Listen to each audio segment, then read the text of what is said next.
It was, without a doubt, the greatest adventure of my life, but everywhere I went, it was always sort of marred by the sight of plastic. I'm Lizzie Carr. I'm an adventurer, environmentalist and blogger. I started paddleboarding about 3 years ago after I was diagnosed with cancer. I'd gone to stay with my dad on the Isles of Scilly, and I saw somebody in this little bay on a paddleboard and decided that actually I really wanted to give it a go. I thought it could be quite relaxing and calming. It seemed like the perfect thing to do.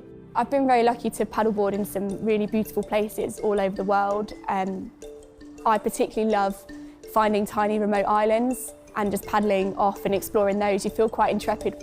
It wasn't until I came back to London, where I live, and started paddleboarding on the canals and rivers that I really started to see firsthand just how bad the problem is with plastic pollution.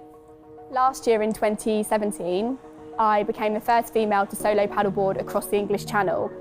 The fundamental point of that entire trip was about understanding where plastic starts inland, ends up in our oceans, and once it has broken down, it turns into microplastics. And actually, studies have shown that there's now plastics in the human food chain through the fish that we're eating.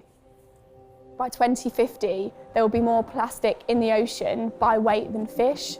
That's the wake-up call that people need, and when they hear that, I think something clicks. In 2016, I took on my first sort of major endurance challenge, and I paddleboarded the length of England, so it's 400 miles from the south of the country to the north through our connected waterways. The idea behind the challenge was to photograph and geotag every single piece of plastic that I saw on that route. So I was sort of zigzagging along the canals and rivers trying to capture everything, and in total I think there was just over 3,000 photographs that I collected. 80% of plastic pollution starts inland, in our canals, in our rivers, before it eventually flows out into our oceans. Plastic Patrol really started when I was on my own paddling the 400 miles the length of England.